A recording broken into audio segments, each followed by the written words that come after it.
हमारी मूवी की शुरुआत में हमें एक ऑर्फन में दिखाया जाता जहाँ पे काफी तादाद में अबैंडन बच्चों को छोड़ा जाता था। इसके चलते इस मूवी के हमें दो खास कैरेक्टर के बारे में दिखाया जाता, जिनमें से एक का नाम क्लीटस कैसिडी होता और दूसरी फ्रांसिस पैरिसन, जो कि एक औरत है। जिस जगह में ये दोनों बैठे होते हैं वो जगह ऐसे मालूम हो रही होती है जैसे वो कोई पागलों का अस्पताल हो। यहाँ पे फ्रांसिस काफी डरी होती है क्योंकि वो क्लीटस को बताती है डॉक्टर्स ने कहा है कि उसकी इन्विटेशन बढ़ती चली जा रही है। अगर इस तरह चलता रहा तो आहिस्ता आहिस्ता तो मैं बहुत पावरफुल न्यूटन बन जाओगी। यही वजह से अब उसको इस्तेमाल किया जाएगा किसी किस्म के एक्सपेरिमेंट के लिए। तो क्लीटस उससे कहता है तुम टेंशन मत लो, सब कुछ ठीक हो जाएगा। वो लोग तुम पे किसी किस्म का एक्सपेरिमेंट नहीं कर सकते क्योंकि तुम ही उन लोगों की इकलौती उम्मीद हो। मगर जिसका डर होता वही होता क्योंकि कुछ लोग आके उसे एक्सपेरिमेंट के लिए ले जाने लगते। क्लेटस को काफी गुस्सा आता लेकिन वो देखने के अलावा कुछ भी ना कर पाता। इसी तरह वो फ्रांसिस को किसी सीक्रेट जगह पे ले जा रहे होते हैं, लेकिन फ्रांसिस रास्ते में अपनी सोनिक पावर का इस्तेमाल करती, वही पावर जिसके लिए एक्सपेरिमेंट किया जा रहा है। क्योंकि उसकी आवाज में काफी पावर है, इस पावर को इस्तेमाल करने की वजह से पूरी वैन पलट जाती। उसकी आवाज का असर जो गाड़ी चला रहे होते हैं उन पे भी होता है, मतलब कि दूसरे पुलिस ऑफिसर्स पे। वैसे घबराते हुए फ्रांसिस की आंख पे शूट कर देता।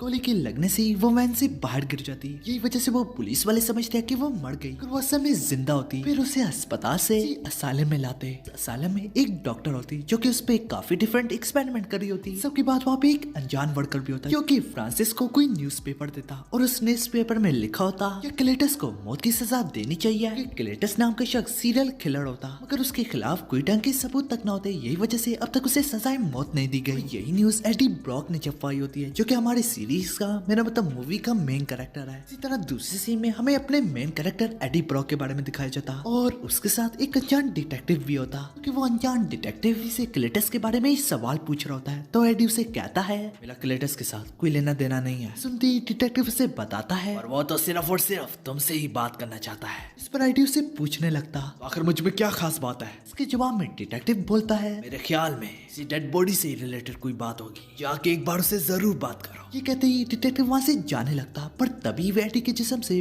वेनम बाहर निकलता। बाहर निकलते ही पीछे से वो वेनम उस डिटेक्टिव के सर पे टूटने जा रहा था, लेकिन कैसे न कैसे करके वेनम को ऐसा करने से रोक लेता और इसके बाद दोनों वॉशरूम चले जाते। वेनम जो कि एक पैरासाइट है और उसने एडी के साथ बॉन्ड बनाया होता। वॉशरूम में एडी और वेनम दोनों बातें करने लगते क्योंकि उनकी बातें डिटेक्टिव कान लगा के सुन रहा होता। वेनम एडी से कहता है हमें सिटी जाके सिटी को प्रोटेक्ट करना चाहिए, ताकि हम दोनों बैठ के सिर्फ और सिर्फ बातें ही कर रहे हैं।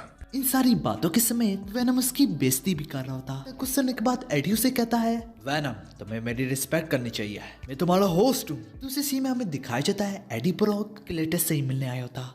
इसी में एडी उसे सवाल करता तुमने मुझे क्यों बुलाया, आखिर मुझसे क्या चाहते हो। इस पर क्लेटस कहने लगता तुम्हें मेरे फैंस के लिए एक न्यूज को प्रिंट करना होगा, जिसके बदले में मैं तुम्हें सिर्फ अपना एक्सक्लूसिव इंटरव्यू दूंगा, क्योंकि इसी इंटरव्यू में मैं तुम्हें अपने तमाम सीक्रेट बता दूंगा, वही जितने भी मैंने कत्ल किया और वो तमाम की तमाम डेड बॉडीज का है। उसे मजीद पूछता इस काम के लिए मुझे क्यों चुना। क्लेटस उसका जवाब काफी आम देता। उसकी वजह बस सिंपल होती कि वो एडी को पसंद करता होता। उसने उसी न्यूज का एडी से प्रिंट करने का कहा होता जो कि फ्रांसिस ने कुछ दिन पहले ही पढ़ी थी, मतलब एडी ने उसकी बात मान ली थी। इसी तरह एडी वहाँ से जाने लगता जिसके चलते ही एडी को रोक लेता। यही वजह से एडी की नजर दीवार पे जाती जिसपे कुछ मैसेजेस लिखे होते। मैसेज के साथ ही साथ कुछ कपड़े भी बने होती। दोबारा से एडी वहाँ से जाने लगता। एडी के बाहर आते ही वो डिटेक्टिव उसे पूछने लगता कि उसने तुम्हें क्या कहा। फिर एडी उसकी बात का ढंग से जवाब ही ना देता और वो यही कहता उसने मुझे कुछ नहीं कहा, अगर अभी भी मेरी इंक्वायरी उस पर जारी है। चीजों का पता चलाने के लिए थोड़ा वक्त तो लगता ही है। शिफ्ट होता और एडी अपने घर होता। वेनम इस केस में उसकी भरपूर मदद करता तक उस सारे डायग्राम्स को और मैसेजेस को वेनम एक कागज पे ड्रा भी कर देता। साथ ही साथ उसे बीच की एक लोकेशन भी बताता जहाँ पे उसने सारी की सारी डेड बॉडीज को छुपाया होता।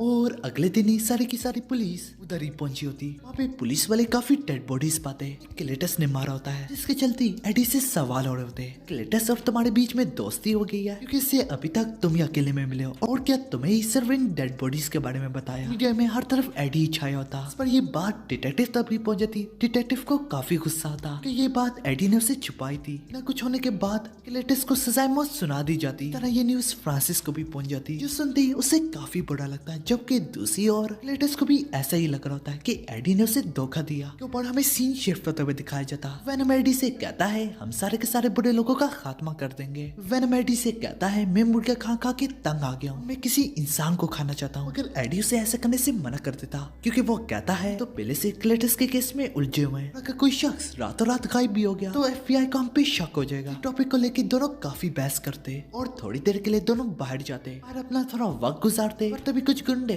गुंडागिरी कर रहे होते एक औरत पे, पैसा चोरी करके वहाँ से भाग रहा होता है। वहाँ पे आता है वेनम, उसकी धुलाई करने के बाद उसे खाने लगता। इस बार भी एडी उसे रोक रहा होता। कुछ सुनने के बाद वेनम अपने दिल पे पता रख के उसकी बात मान नहीं लेता। वो वहाँ से जाने लगते।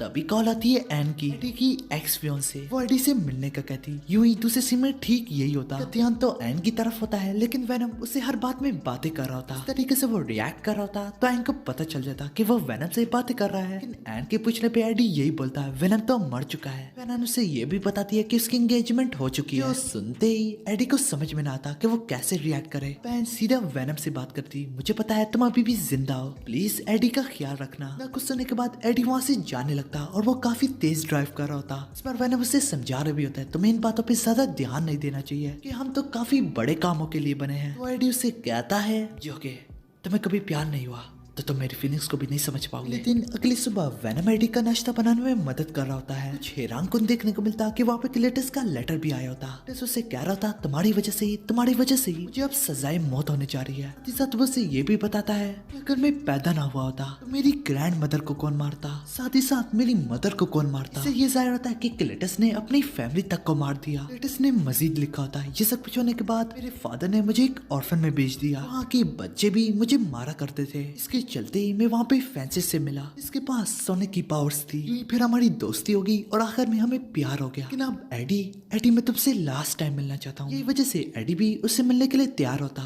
जिस पर इस बार भी पहले की तरह ठीक यही होता। एडी उसे मिलने आया होता। यहाँ पे क्लेटस एडी से कहता है मैं हमेशा से फैमिली के लिए तरसता रहा। तो एडी उसे कहता है ऐसा तो होना ही था कि अपनी माँ और अपनी ग्रैंड मदर को मारने के बाद। क्लेटस उसे मजीद बताता अगर मुझे मौत की सजा हो भी गई तो इसके सिर्फ और सिर्फ तुम ही जिम्मेदार होगी। सिर्फ इतना ही नहीं, क्लेटस उसे बहुत कुछ बोलता। इतना सुनते ही वेनम को भी काफी गुस्सा आने लगता। वेनम उस पे टूट पड़ता जो कि एडी पे काफी भारी पड़ता। कैसे न कैसे करके गार्ड उनको छुड़ा ही लेता। एडी को काटने की वजह से क्लेटस के मुंह में सिम्बियोट भी आ गया होता तो वो उसे निकल लेता। एडी जैसी गढ़ पहुंचता है तो वेनम उससे माफी मांग रहा होता, मगर इस बार एडी बहुत गुस्से में होता। एडी उसे ये भी बताता अगर क्लेटस मर जाता उसकी मौत का जिम्मेदार भी मैं ही होता। इसी टॉपिक को लेके इन दोनों के बीच में दोबारा से बहस हो जाती। वेनम उसे कह रहा होता तुम मेरी वजह से अच्छी जिंदगी गुजारे हो। तो एडी उसे बोलता है मैं तो तुम्हें बर्दाश्त कर रहा हूँ, आने से पहले मेरे पास घर था, मेरे पास गर्लफ्रेंड थी। साथ ही साथ वो वेनम को यहाँ से जाने के लिए भी कहता है। तो वेनम को बहुत गुस्सा आता।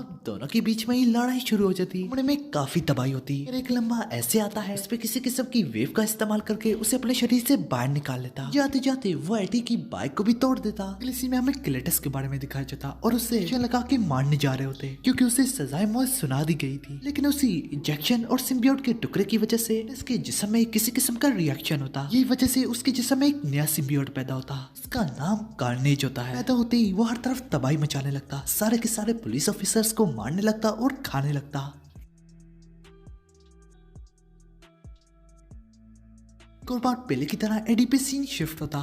एडी बैठ के आराम से न्यूज देख रहा था पर तभी उसके पैरों तले जमीन खिसक जाती है। न्यूज में बताया जाता है कि क्लेटस फरार हो चुका है। ये चलते ही वहाँ पे वो डिटेक्टिव भी आ जाता और वो सारा का सारा कसूर सर पे डाल देता। वो कहता जो कुछ भी हो रहा है वो तुम्हारी वजह से ही हो रहा है। वहाँ में एडी कहता है नहीं, मुझे खुद नहीं पता कि क्लेटस वहाँ से कैसे भाग गया, इसका रिस्पॉन्सिबल तो मुझे नहीं कह सकते। के बावजूद भी डिटेक्टिव का शख्स अभी भी एडी पे ही होता। डिटेक्टिव कहता अभी तक तुम ही उससे मिले हो, क्या पता तुम्हारी कास्तानी हो। दूसरी ओर हमें वेनम के बारे में दिखाया जाता। वेनम बार बार अपना हॉस्ट बदला होता क्योंकि उससे कोई अच्छा सा हॉस्ट ना मिल रहा होता। लेकिन दोबारा से हमें क्लेटस के बारे में दिखाया जाता। क्लेटस काफी अच्छे से तैयार हुआ था और किसी की गाड़ी चुरा के वहाँ से निकल जाता और बिल्कुल वेनम की तरह कार्नेज भी उससे बातें कर रहा होता।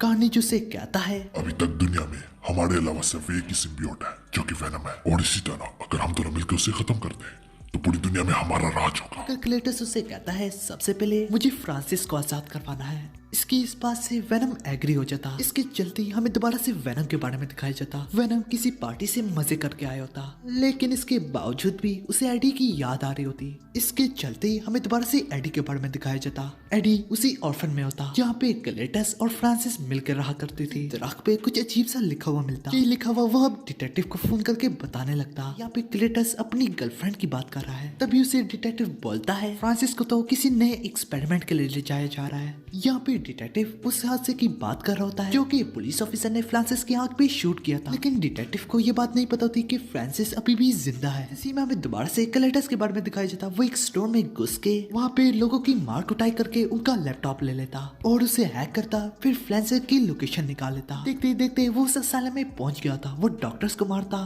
फिर फ्रांसिस को अपना कार्नेज दिखाता। इसके तुरंत ही वहाँ से फरार हो जाता। इसके बीचों बीच में उनके पीछे काफी पुलिस पड़ी होती, मगर कार्नेज सब संभाल लेता।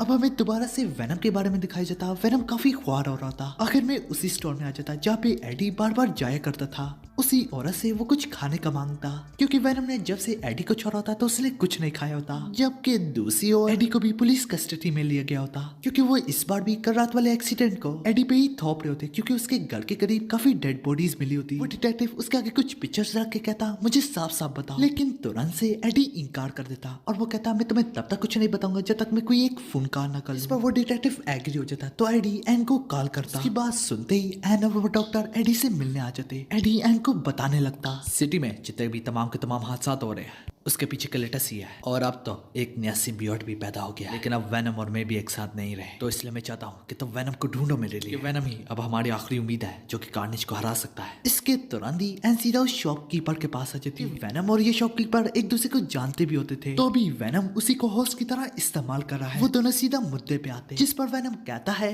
मैं जो कि एडी से नाराज हूँ। वेनम की काफी मिन्नतें करती, जिस पर वेनम अपने दिल पे पता रख के उसकी बात मान ही लेता। सीन शिफ्ट होता। क्लेटस और फ्रांसिस ने हर तरफ तबाही मचाई होती। फिर कार्नेज क्लेटस से कहता है अब वेनम की बारी। दूसरे सीन में वेनम और एडी की वहाँ से भागने में मदद करते हैं। रास्ते में एन एडी से कहती है तुम्हें वेनम से माफी मांगनी पड़ेगी, तभी एडी भी यही करता। इस तरफ हमें डिटेक्टिव के बारे में दिखाया जाता। डिटेक्टिव गाड़ी में जाते जाते क्लेटस को पाता, उसको खुद को अपने हवाले करने का कहता। तभी उसके जिस्म से कार्नेज बाढ़ आने लगता और सीन शिफ्ट हो जाता। एडी के घर में आई होती। एडी के घर में उसे एक अंगूठी मिलती, के साथ एंग की पिक्चर भी, जिसपे वो समझ जाती। अगले सीन में ही वो एंग को पकड़ लेती और एंग को पकड़ते ही कहती है तुमने जो कि हमारी शादी में जरूर आना है। इसी में क्लेटस और फ्रांसिस की शादी होती। ये खबर डॉक्टर वो फोन करके एडी को बता देता। वहाँ पे वो डिटेक्टिव और एन भी होती है। इसके चलते ही वहाँ पे एक नया गेस्ट आता जो कि एडी होता। एडी को देख के कार्नेज बाहर आ जाता, लेकिन कार्नेज को देख के वेनम के पैरों तले जमीन खिसक जाती। वेनम बोलता इसका तो रंग रेड है। कार्नेज है जो कि काफी होशियार और ताकतवर होते हैं। एडी वेनम को ऑफर देता है कि तुम इसके बाद जिसको मर्जी खा सकते हो, लेकिन एक बार बाहर आ जाओ। इसके चलते ही काफी खुश होता और इस ऑफर को एक्सेप्ट कर लेता। लड़ने के लिए तैयार होते। दोनों काफी गर्म लड़े होते, जबकि वेनम से डरा भी था, लेकिन इसके बावजूद भी अब वेनम बड़ी बहादुरी से इसका मुकाबला करता। भी वेनम को अपने ऊपर इतनी आसानी से बाड़ी ना पड़ने दे रहा होता, लेकिन फ्रांसिस की आवाज की पावर कार्नेज और वेनम दोनों को नुकसान दे रही होती है, क्योंकि सिम्बियोट्स वगैरह सोनिक पावर और हीट को बर्दाश्त नहीं कर सकते। इसी मौके का फायदा उठाते हुए डॉक्टर कार्नेज पे आग लगा देता है। वहाँ पे एक बेल भी होती है जो कि बजने लगती है। तमाम तेज आवाजें ये सिम्बियोट्स की वीकनेस वगैरह है। इसी तरह दोनों होस्ट अपने सिम्बियोट से बाहर आ जाते और आवाज के बंद होते ही दोबारा से सिम्बियोट्स बाहर आते। तभी कार्नेज एन को लेके सीधा ऊपर जाने लगता, पर उस दौरान वेनम पे काफी पत्थर गिर चुके होते हैं, मतलब कि कार्नेज उस पे बाड़ी पड़ चुका था।